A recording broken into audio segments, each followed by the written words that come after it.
A word of caution. This episode features descriptions of the murder of young children that could be triggering for some individuals. Listener discretion is advised for anyone under the age of 13. In the fall of 1994, I was a freshman in college. When a national news story broke back then, you couldn't turn on your television without seeing it broadcast almost 24 hours a day. So when a young mother in South Carolina claimed a black man had stolen her car with her 2 young children inside, I took note.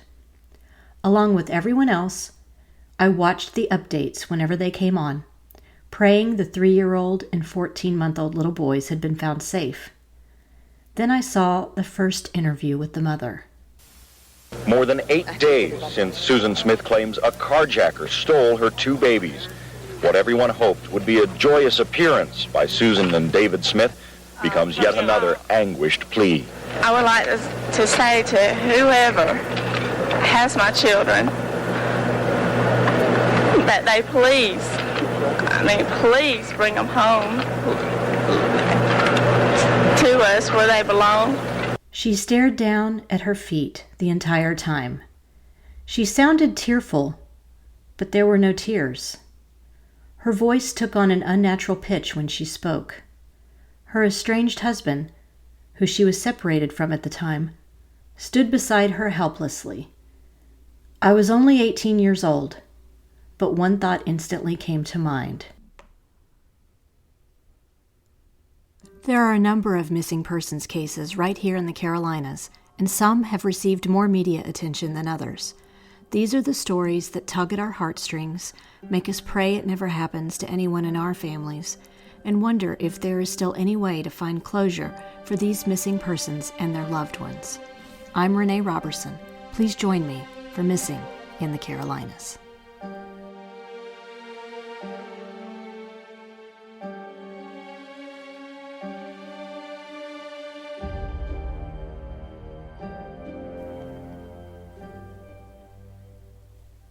Episode 31. Where are the Children? On October 25, 1995, 23-year-old Susan Smith called the police in the small town of Union, South Carolina, saying she had been carjacked by a black man with a gun while she was sitting at a stoplight. He then made her drive her burgundy Mazda sedan for several miles before forcing her out of the car and driving away with her 2 small children, Michael, age 3, and Alex, age 14 months, still inside. She probably didn't know that the simple act of her calling the police would result in worldwide media coverage, with reporters and news stations clamoring for an interview with the young mother. For 8 long days, members of the community of Union, South Carolina, kept their eyes peeled for that Mazda with the 2 car seats. Police produced a sketch of the man Susan claimed took her sons. They hoped those 2 little boys would turn up somewhere, anywhere, alive, and that maybe this carjacker had shown some mercy to the children. But that's not the way the story ended. It didn't take long for police to quietly express doubts among themselves regarding Susan's explanation of the carjacking. First of all, the stoplight Susan claimed she was stopped at was always green unless cross traffic passed through. That wasn't the case at the late hours Susan was in her car. They point-blank asked her if there were other cars around at the time she was there. She said there weren't. Investigators also discovered a letter from a man Susan had been dating, the son of the chief executive of the mill she worked at as a secretary. This letter stated the man wanted to be with her, but didn't want a family. Susan Smith had grown up Susan Lee Vaughn. Her father took his own life when she was a young girl, and her mother remarried a man named Beverly Russell when Susan was 7. At age 15, she told a school guidance counselor her stepfather had touched her inappropriately and kissed her. No charges were ever filed because his wife and Susan declined to press charges. On November 3rd, 9 days after Susan reported the carjacking, Sheriff Howard Wells, who had figured out the truth somewhere deep in the core of his being, sat with Susan and took her hands. He prayed with her and asked if she was ready to tell the truth about where her sons were.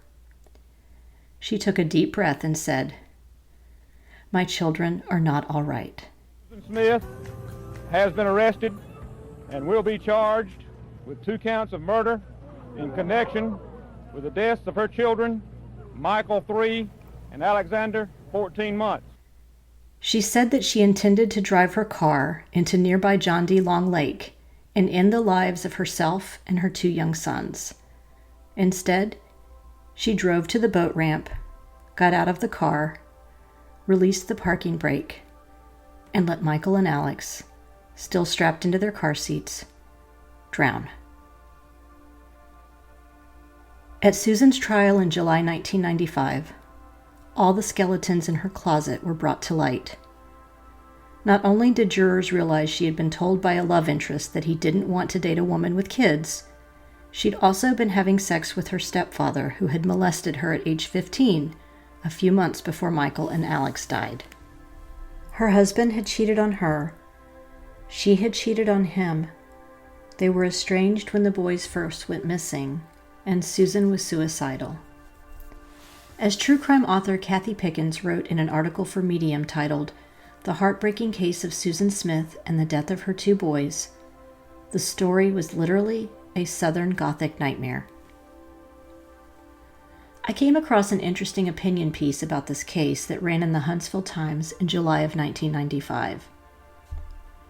It doesn't take a PhD in psychology to deduce what Susan Smith's self-image may have been at that point.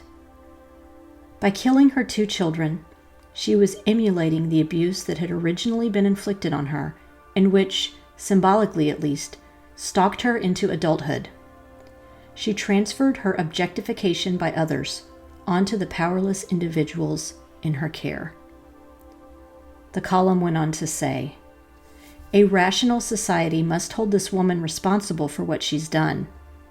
But a rational society will also acknowledge that damaging relationships, familial or otherwise, demand some attention. Otherwise, we are left only with the unsatisfying task of deciding on a fitting punishment once the victims are buried. Our basic humanity demands accountability. Our common sense seeks an explanation that will lead to prevention." On July 29, 1995, Susan was sentenced to life in prison with the possibility of parole in 30 years. In recent years, Susan has been disciplined for self-mutilation and the use and possession of narcotics and marijuana. In 2000, she admitted to having sex with 2 different prison guards and moved from Columbia to a correctional institution near Greenwood. Those prison guards were sentenced to 3 months jail time and 5 years probation, respectively. She will be eligible for parole in 2024. Susan wrote a letter to reporter Harrison Cahill from the state newspaper in South Carolina. She said, and I quote, "I'm not the monster society thinks I am. I am far from it." She also went on to say, "The thing that hurts me the most is that people think I hurt my children in order to be with a man. That is so far from the truth. There was no motive, as it was not even a planned event. I was not in my right mind." In September of 1996, another unexpected tragedy occurred at John D. Long Lake. A group of 10 people had driven out to the lake one Saturday night in a Chevy Suburban. They parked next to the boat ramp, shining the headlights of the vehicle onto the granite memorials that had been placed there to preserve the memories of Michael and Alex Smith. 5 people had gotten out of the car when it started to roll down the embankment. There were 4 children and 1 adult still inside. The 2 people who had gotten out of the truck, including the wife and mother of 4 of the passengers inside, went into the water to try and save them. All 10 people drowned during the incident. Sheriff Howard Wells, the man who had been so instrumental in encouraging Susan to confess to her crime, told the media he could not figure out why no one was able to stop the truck from plunging 15 feet into the water. The entire family who drowned were from Buffalo, a small community outside of Union. 26-year-old Tim Phillips, his 22-year-old wife Angie, and their 3 children, Courtney, 4, Milena, 23 months, and Kinsley, 4 months, were among those who died. Carl Sidney White, age 29, and Austin Cody Rudevets, age 3, both of South Carolina, also drowned in the accident. In a newspaper article about the accident, a Union County resident told a reporter of the lake, "It's like it's haunted or something. It keeps taking lives." As I watched those first news interviews with Susan in the early days of the case, I couldn't help but think of a mother named Diane Downs, because as I've mentioned on this podcast before, I started reading Ann Rule's true crime books when I was still in high school. She wrote the book Small Sacrifices about Diane. Like Susan Smith, 27-year-old Diane Downs was also a single mother who had taken her children out for a late-night drive. Diane lived in Springfield, Oregon, and had 3 children, not 2. In May of 1983, she drove her kids to a local emergency room. The staff there was shocked to see Christy, age 8, Cheryl, age 7, and Danny, age 3, bloodied in the back seat, suffering from gunshot wounds.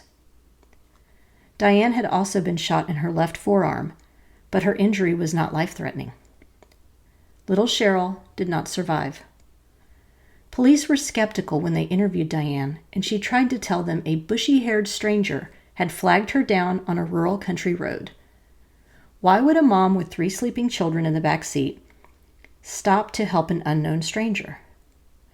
When she rolled her window down, he said he wanted her car, and when she refused to get out, he began shooting into the back seat. Police initially put out an alert to the community that there was a possible dangerous criminal in the area, but deep down, they were more skeptical of Diane's story than anything. In the months after the shooting, Diane seemed to relish the spotlight and participated in a number of media interviews. She also pointed to her own injury, although investigators theorized she could have shot herself as a way to throw off suspicion. The more police questioned Diane Downs, the more she grew defensive. "Why would I have taken my kids to the hospital?" she asked in one media interview.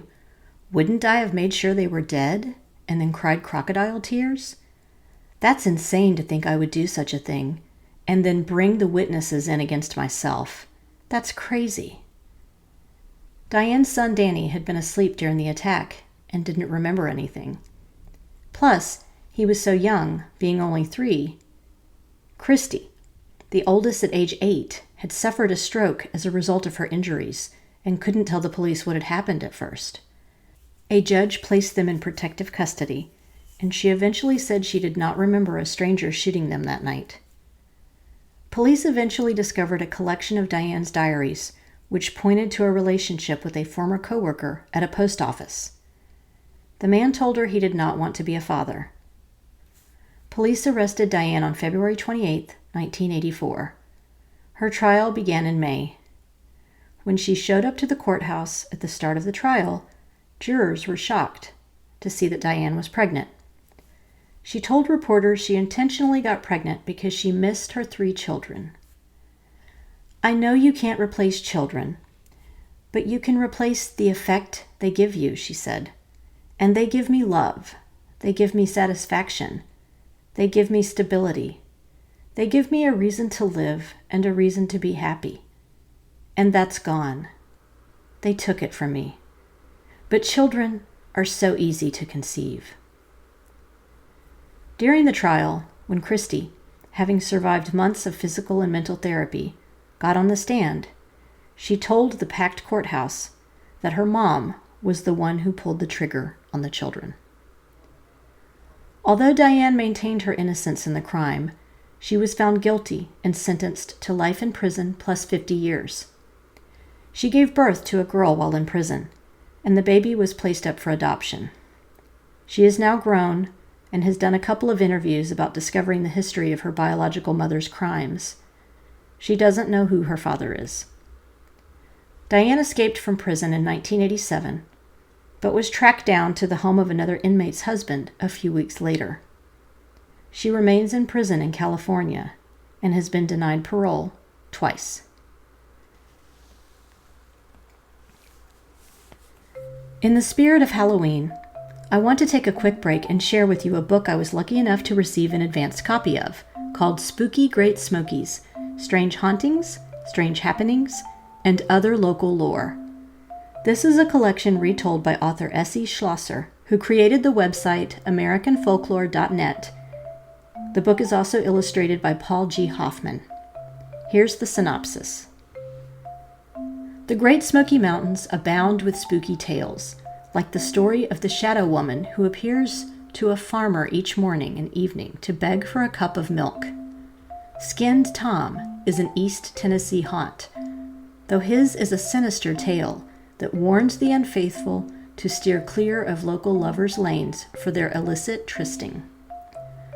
From the farmer who finds a cavern of skulls, to a moonshiner who makes a deal with a water demon, and the half-shaved ghost seeking vengeance to the first and only meeting of the Asheville Ghost Club, the Great Smoky Mountains and their foothills abound with spooky tales.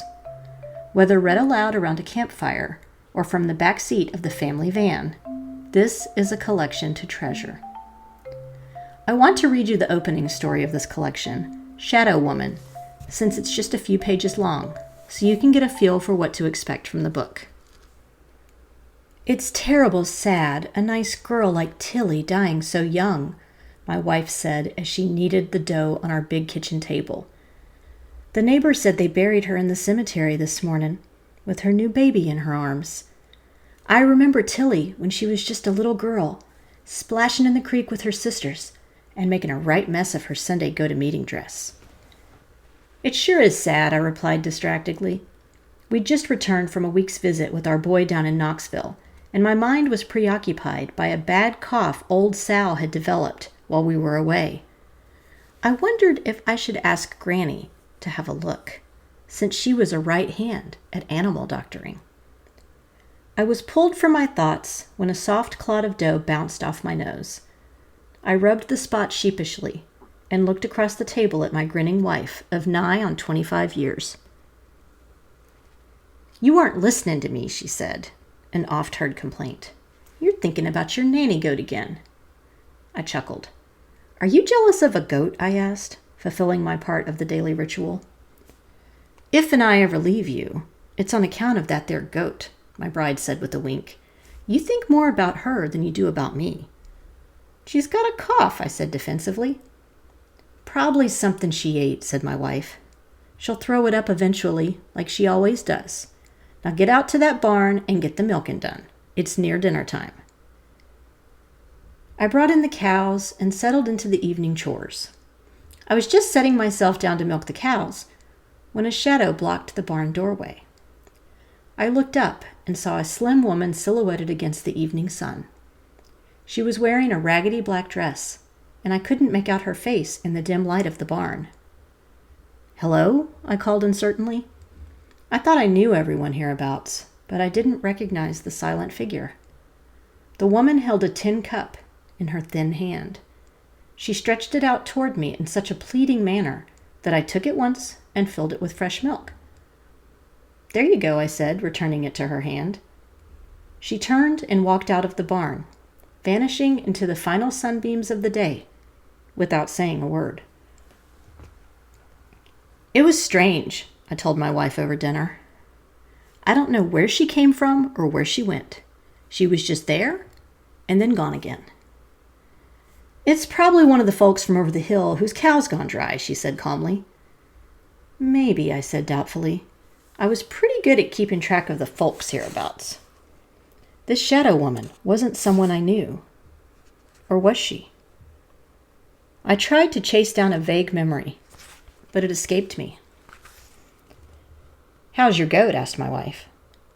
All thoughts of the shadow woman vanished, as I described in minute detail the hacking cough old Sal had made, twice, when I brought her into the barn.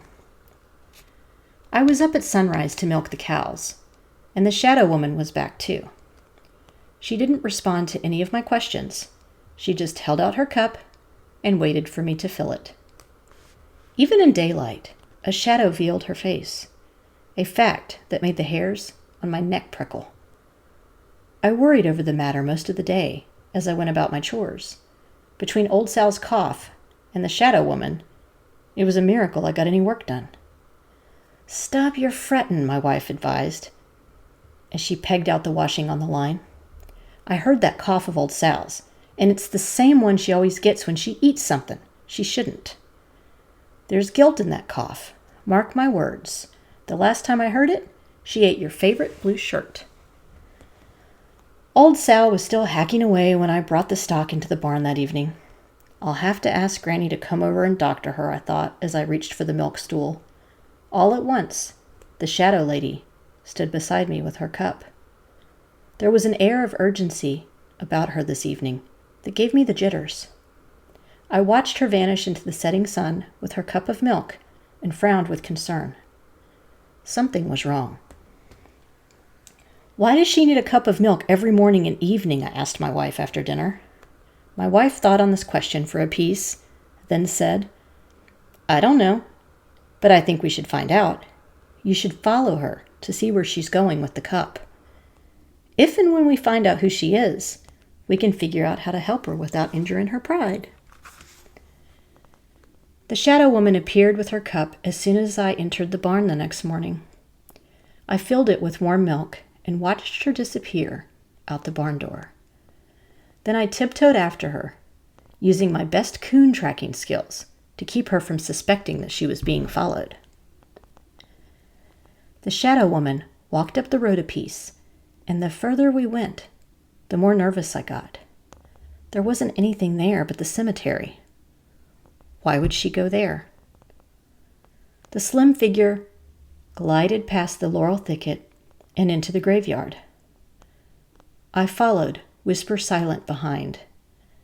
The shadow woman walked toward a headstone, marking a freshly dug grave, and vanished inside with her cup.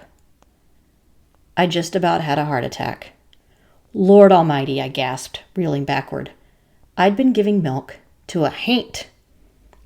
But why did a ghost need a cup of milk? It didn't make sense. Then I remembered my wife telling me about a Cove girl and her newborn baby who'd been buried on the day we got back from Knoxville. That was also the first night the shadow woman came to our barn to ask me for a cup of milk. A bolt of pure fear set my feet a-running. I lit down that road faster than a man with a bear chasing him. "Mildred!" I shouted as I skidded into the yard. "Mildred!" My wife stomped across the yard, waving something frilly and torn. "My best drawers," she roared. "That old goat of yours ate my best drawers. She just threw them up again and they're ruined." She stopped abruptly when she saw my pale face. "What's ailing you?" she demanded, dropping her ruined knickers into the waiting jaws of old Sal, who'd follow her from the barn. "That shadow woman. It's Tilly. Her haint came back from the grave to feed the baby. It's still alive." Mildred gaped at me for a moment. Then she snapped. "What are you waiting for? Get a shovel and your carpentry tools and we'll call on the neighbors. You can't dig that grave up by yourself." We recruited the neighbors and went to the cemetery to dig up the grave. It was hard work, but fear motivated us. Before long, we could hear the whimpers of the poor little baby buried alive with its dead mama.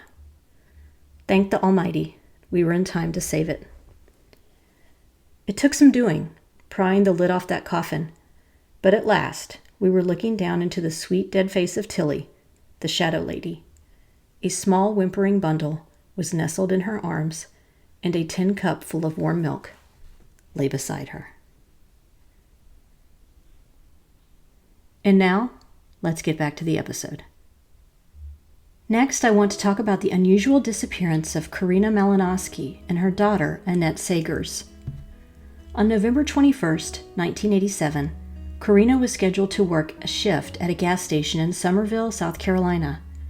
When she failed to show up, her boss went looking for her in the 6,000-acre Mount Holly plantation, where her husband Stephen worked as a caretaker and the family lived in a cabin on the property. There, her boss found Korinna's car parked at the entrance to the plantation. Stephen Malinoski told the deputies in Berkeley County that he had last seen his wife the night before, when they had argued and Korinna left in her car to go out driving. A search of the plantation and the surrounding areas turned up nothing. Stephen and Korinna had married in 1981. Korinna brought her young daughter Annette Sagers into the marriage, and then Stephen and Korinna had 2 more biological sons. At the time she went missing, the 2 boys were both under the age of 4. Investigators learned Stephen and Korinna had a volatile marriage and suspected domestic violence, but they never had any concrete proof Stephen had harmed his wife. Almost a year after Korinna went missing, 11-year-old Annette, accompanied by her dog, went to wait for her school bus at the entrance to the plantation. One bus driver who happened to go by saw Annette with her dog around 7 a.m., but when her bus arrived 20 minutes later, Annette was nowhere to be found. Her stepfather, Stephen Malinoski, didn't realize Annette was missing until she failed to return home from school that afternoon. He found a handwritten note left behind at the small wooden shelter in front of the plantation, where Annette used to wait for the bus. The note read, "Dad, Mom came back. I have to go with her. Give the boys lots of kisses and hugs, and also you too. Love, Annette."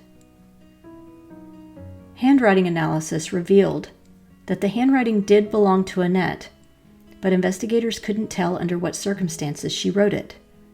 The surrounding community rallied and canvassed the area, passing out flyers with Annette's photo on them, but no additional evidence turned up. People in the area wondered if Korinna really had left of her own free will and returned to take Annette with her a year later. Investigators were more skeptical. After Annette disappeared, Stephen Malinoski relocated to Florida, where he abandoned the 2 sons he'd had with Korinna. They were later placed in foster care and adopted. The sons have since spoken with investigators, but they were so young when their mom and sister went missing that they don't remember much except for the loud arguments their parents used to have. Earlier this year, the Oxygen True Crime Network aired a special about this case and interviewed members of the Berkeley County Sheriff's Office cold case team, Lieutenant Dean Kokinda and Sheriff Dwayne Lewis. They stated that Stephen Malinoski is a person of interest in both cases, and that they don't believe Korinna or Annette are still alive. They've begun collaborating with a team from the College of Charleston to try and determine where the mother and daughter's bodies might be buried. As part of this process, the team at the college is trying to narrow down the 6,000 acres of the Mount Holly plantation to 100 or 200 acres, which is a more manageable area to search. Here's another interesting note. A pond on the property of the plantation was drained in the 1990s, and a rolled-up carpet was found. The caretaker of the property reached out to the police at the time, but the carpet was never retrieved or tested for evidence and has since been destroyed. Then, in 2000, someone phoned into the police department with an anonymous tip to search a wooded area in Sumter County, which is about 90 minutes away from the plantation. The search failed to uncover any evidence. I think it's highly unlikely that Korinna left her 3 young children with Stephen and vanished, only to return a year later and coax Annette to go with her. Hopefully these renewed efforts by the cold case team can finally lay this mystery to rest once and for all. This brings us to the conclusion of this episode of Missing in the Carolinas. Be sure to subscribe or follow the show wherever you listen to your podcasts, so you'll be the first to know when new episodes are available. If you enjoyed this episode, please do me a favor and give it a 5-star rating wherever you listen to your podcasts. We're also now on Instagram, Facebook, and YouTube, so please like our pages and get started on a discussion of the missing people profiled on the show. Do you know of a missing persons case in North or South Carolina that you think should be covered? Email me at missinginthecarolinas@gmail.com with any details you can share. Cover art for this podcast was designed by Mackintosh Multimedia. All episodes are researched and written by me, Renee Roberson, with sound editing provided by Mia Roberson. Thanks so much for listening.